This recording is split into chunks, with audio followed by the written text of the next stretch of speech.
महज 15 दिन शेष बच गए हैं नगर निगम चुनाव में।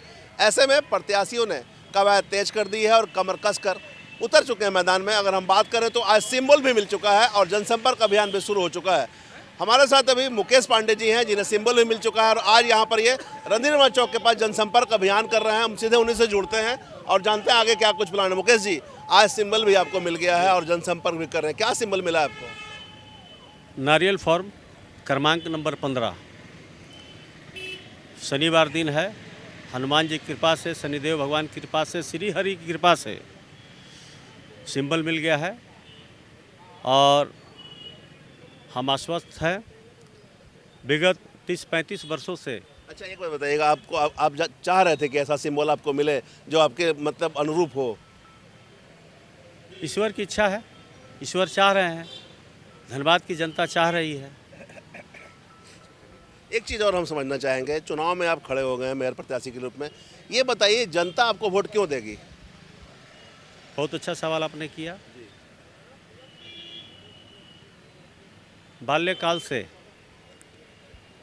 और 9-10 से ही छात्र संगठन अखिल भारतीय विद्यार्थी परिषद में हम लोगों ने काम किया और उस समय हमने छात्रों की समस्या को उठाने का काम किया। उस समय से ही विश्वविद्यालय निर्माण हेतु 90-92 से और उसके पहले से हमारे पूर्व के जो छात्र नेता थे 84-82 से कि धनबाद में एक अदद विश्वविद्यालय का निर्माण हो, जो हजारीबाग 132 से 140 किलोमीटर यहाँ के छात्रों को जाना पड़ता था। उस समय से हम लोगों ने विश्वविद्यालय के लिए आंदोलन किया और लगातार उस समय भी जो भी छात्रों की समस्याएं हो या यहाँ के जन साधारण अपना जनगण के लिए जो भी समस्या है, उस समस्या को हम लोग उन्हें उठाया। और तो और आप देख रहे होंगे पुटकी में एक पुल जो है, वहाँ लोहा का पुल था, हम लोग उसमें छात्र नेता थे, उस पुल के लिए हमने आंदोलन किया। आज देख रहे हैं कि अदर एक वहाँ पुल भी है। शहर में आप देख रहे होंगे पीके राय कॉलेज से लेकर स्टेशन तक ट्रैफिक की समस्या को लेकर हम लोगों ने आंदोलन किया, छात्र की समस्या को लिए आंदोलन किया और मैथन जलापूर्ति योजना धनबाद में आए, लोगों को घर घर पानी मिले, उसके लिए भी हम लोगों ने आंदोलन किया। तो हर प्रमुख मुद्दे पे हम लोग आंदोलन किया और जनता चाह रही है और जनता यहाँ के लोग चाह रहे हैं, जिसके कारण मैं खड़ा हूँ। आपका कहना सही है कि आपने 30 वर्षों से आंदोलन किया है, कई समस्याओं को मुकाम तक पहुंचाया है, लेकिन अगर हम बात करें तो अखिल भारतीय विद्यार्थी परिषद से आपकी राजनीतिक करियर शुरू हुई थी, भाजपा में जाके तब्दील हुई। अभी अगर हम बात करें तो भाजपा ने किसी और समर्पित उम्मीदवार का नाम दे दिया है और आपका नाम का नहीं लिया। तो ऐसे में भाजपा का कहना है कि आप लोग बागी हो चुके हैं और आप लोगों पर कार्रवाई होगी। कैसे देख रहे हैं आप इसमें? भारतीय जनता पार्टी ने नहीं कहा है, लोग कह रहे हैं और मैं जानता भी नहीं कौन लोग कर रहे हैं, नहीं कर रहे हैं। और जहाँ तक बात है पार्टी का, तो पार्टी जो निर्णय ले सर्वोपरि है और दलगत आधार पे तो चुनाव हो नहीं रहे। हमारे पूर्व नेताओं का बयान था कि दलगत आधार पे चुनाव नहीं हो रहे। और किसी ने जब हमने आवेदन दिया, जब हमने नॉमिनेशन किया, किसी लोगों ने किसी को मना भी नहीं किया।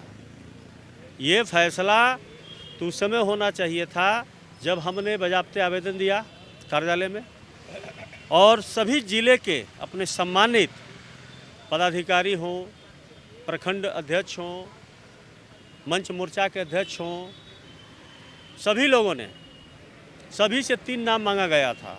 अच्छा, रायशुमारी में आपने भी अपनी सहमति बताई थी? सहमति क्या, हमने बाज़ाब्ते अपने वाल में डाला है कि मैं आवेदन दिया हूँ, मैं रायशुमारी में भाग लिया हूँ, किसी ने किसी को रोका भी नहीं। चलिए, कोई नहीं, मतलब आप पार्टी से इतर हट के अपने नामांकन भी कर दिया, आज सिंबल भी मिल गया। अब हमें एक चीज़ बताइएगा, कई प्रत्याशी खड़े हैं, अगर हम बात करें छवि की तो अधिकांश ऐसे प्रत्याशी हैं जिन पर केस भी हुए हैं। तो क्या लग रहा है, स्वच्छ छवि भी जरूरी है या फिर वैसे प्रत्याशी भी जरूरी जो जिन पर केस भी हुआ है? छवि तो महत्वपूर्ण है। और छवि के कारण ही लोगों का समर्थन मिला। अब मैं खड़ा हूँ। अब किन पर क्या केस है ये मैं नहीं जानता हूँ, मैं इस पर कोई टिप्पणी भी नहीं करूँगा। मैं इतना ही कहूँगा कि जो भी समस्या या जो भी लोग वादे कर रहे हैं, वादा तो हमें करना नहीं है, वादा करना है तो उसको निभाना है। तो जो मैं कहूँगा सो करूँगा। हमने पहले भी कहा और आज मैं फिर कह रहा हूँ कि ऑन दी स्पॉट वार्डों में जाकर मेरा प्रयास रहेगा कि वार्ड के लोग निगम में अपने कामों से नहीं आए, उनके लिए मैं खड़ा हूँ। मैं वार्ड में जाऊँगा और जो समस्या है, सफाई का हो, झाड़ू का हो, कचरा का हो, स्ट्रीट लाइट का है, तो ये सब जो समस्या है तो जनप्रतिनिधि चाहेगा तो ऑन दी स्पॉट समाधान होगा। वर्तमान में क्या चुनौतियां हैं, क्या लग रहा है? क्योंकि 6 वर्षों से चुनाव नहीं हुए हैं, कई तरह की समस्याएं हैं, क्या लग रहा है आपको? चुनौतियाँ बहुत है। अगर पहले के लोग इन चुनौतियों पर अगर काम किए रहते तो चुनौतियाँ दिखाई नहीं दी। चुनौतियाँ का मतलब हो गया कि धनबाद को जो हक मिलना चाहिए था, जो विकास होना चाहिए था, आज जनसंख्या 25 वर्षों में बहुत सारी जनसंख्या हो गई, लेकिन उस हिसाब से सड़क का विकास नहीं हुआ, ट्रैफिक का निराकरण तो हुआ ही नहीं। सबसे बड़ा समस्या ट्रैफिक का है। सबसे बड़ा समस्या घर घर नल जल लगा है, लेकिन लोगों को पानी नहीं मिल रहा है। और तो और ऊपर से फाइल में बोरिंग बंद है, लेकिन बोरिंग हो रहा है। तो पानी का तो समस्या है ही, और बारिश के समय जल जमाव की समस्या। विगत 2-3 महीने बारिश के समय लगातार बहुत सारे ऐसे शहर में क्षेत्र हैं जो जलमग्न रहे, लोगों के घर में पानी घुस गया। कौन लोग गए कि समस्या का निराकरण किया?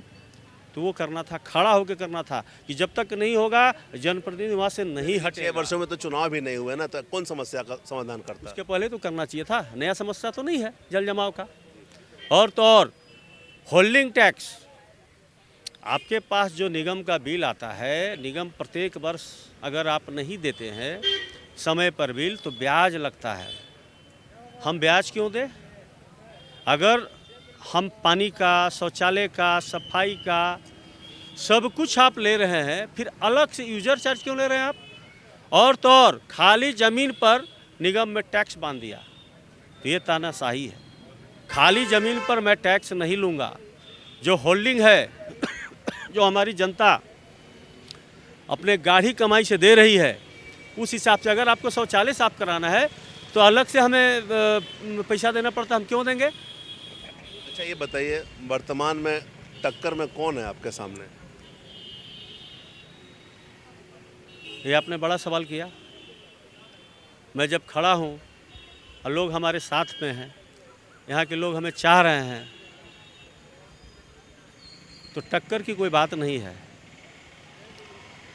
मैं ये नहीं देख रहा हूँ कि आगे कौन है। जब समर में आ गया हूँ तो हमें जनता के बीच जाना है, उनका समस्या को सूचीबद्ध करना है, और रिजल्ट जिस दिन आएगा उसके दूसरे दिन से मैं घर में या कार्यालय में नहीं रहूँगा।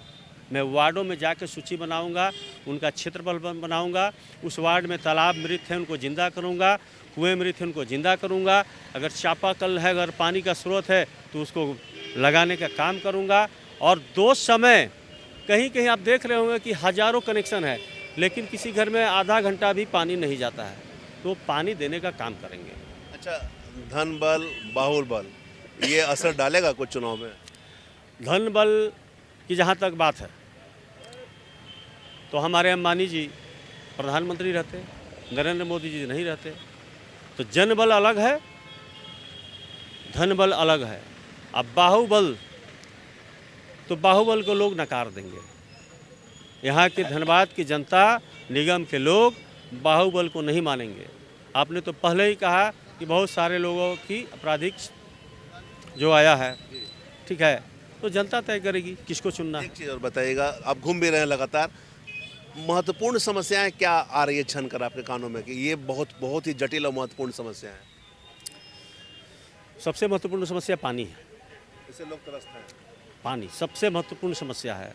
बहुत सारी एजेंसी हैं, लेकिन एजेंसी से हमारे पूर्व के लोग अगर चाहते, बहुत सारा निगम क्षेत्र में एजेंसी का अपना स्थल है, ज़मीन है, वो BCCL हो, रेलवे हो, अदरवाइज जो भी एजेंसी है, तो कम से कम जो एजेंसी के 7 से 10 किलोमीटर रेंज में, तो नियम भी कहता है कि मूलभूत सुविधाएं उनको देना है, सड़क, बिजली, पानी, शिक्षा, स्वास्थ्य।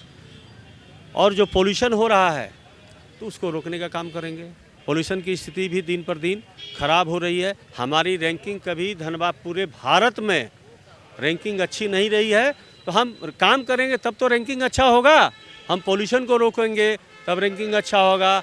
हम यहाँ अच्छी सड़क बनाएंगे, हम अच्छे नाले नालियाँ बनाएंगे, यहाँ पे हर वार्ड में जो मृत तालाब है उसको जिंदा करेंगे, कुआं को जिंदा करेंगे, चापानल लगाएंगे। और स्ट्रीट लाइट, जितने भी स्ट्रीट लाइट है, लगभग स्ट्रीट लाइट खराब है। चुनावी अगर आपके पास पावर नहीं है तो आप अपने मोहल्ले में सफाई नहीं करा सकते हैं। पावर नहीं है तो स्ट्रीट लाइट ठीक नहीं होगा, है तो आपके घर में पानी नहीं आएगा, तो उसके लिए भी पावर चाहिए। तो ये पावर का काम नहीं है, ये मेरा काम है कि हम वहाँ के लोगों का समस्या ऑन दी स्पॉट जाके सुलझाएं। चुनावी मौसम में वादे और आश्वासनों का दौर चलता है, आप कैसे देख रहे हैं? क्या आपके साथ भी वादा और आश्वासन ही होगा? मैं आश्वासन भी नहीं दूंगा, ना वादा करूंगा। मैं आपके माध्यम से भी कर रहा हूं और लोगों से भी मैं कर रहा हूं कि कोई वादा नहीं होगा, आपको काम दिखाई देगा। क्या भैया, क्या बोलते हैं, सही में काम हुआ है कुछ? काम तो पहले से रुका हुआ है बहुत सारा। अब जैसे आप बैंक मोड़ क्षेत्र में चले जाइए, आपको एक सूता भी लेना है तो उसके लिए 10 रुपया पार्किंग चार्ज देना पड़ेगा। सड़क पर पूरा नगर निगम पार्किंग बना के रखा हुआ है, उस पर कुछ कार्रवाई करना पड़ेगा। सही बात है। क्या बोलते हैं, कुछ काम हुआ है? देखिए, पूर्व में जो भी रहे, ये धनबाद का विकास नहीं, विनाश कर दिए। आज भी जो क्षेत्र की समस्या है, आप हीरापुर हटिया तरफ चल जाइए, झरिया में चल जाइए, झरिया में जो आपका नगर निगम क्षेत्र में जो नाली है, आज की भी वही स्थिति है। नाली बह रही है, लोग परेशान हैं। आप यहाँ रांगाटार चल जाइए, वहाँ पर आपका सार्वजनिक शौचालय बना था, जो आज कंप्लीट रूप से वो जर्जर स्थिति में है। तो जो करोड़ों रुपया जो केंद्र से, चाहे जो भी राज्य सरकार का, जो भी रहा, जो निगम का होल्डिंग टैक्स का पैसा रहा, जो गाड़ी कमाई जो लोग यहाँ के टैक्स के रूप में दिए, वो पैसा का मिसयूज हो गया। टोटल पैसा को मैंने छितरा के उसको बर्बाद कर दिया गया। यहाँ के लोगों को, निगम क्षेत्र के लोगों को, निगम क्षेत्र के जो वोटर है, जो निगम क्षेत्र की यहाँ जनता है, उनको सिर्फ लॉलीपॉप चुसा के उनका पैसा को बर्बाद कर दिया गया। सही बात है। तो लोगों ने कहा है कि काम नहीं हुए हैं, केवल काम के नाम पर खाना पूर्ति हुई है। बहरहाल सिंबल मिलने के बाद प्रत्याशियों का दौरा जारी है और अपने पक्ष में समर्थन को लेकर लगातार लोगों से अपील कर रहे हैं, वोट भी मांग रहे हैं, साथ ही वादे भी कर रहे हैं कि जीत कर अगर वो आते हैं तो जो भी समस्याएं धनबाद की है उसे दूर करेंगे। मुकेश पांडे ने स्पष्ट कहा कि पानी की समस्या धनबाद में बहुत ही ज़्यादा है। लगातार उनके कानों तक ये बातें आती है और जीतने के बाद वो सबसे पहले यही करेंगे। बहरहाल देखना होगा जनता का मूड क्या है, जनता किसे वोट देकर जिताती है और किसे नकारती है। चुनाव से जुड़ी तमाम तरह की खबरों से लगातार हम आपको अपडेट करवाते रहेंगे। कैमरामैन संजय के साथ धीरेंद्र, मिरर मीडिया, धनबाद।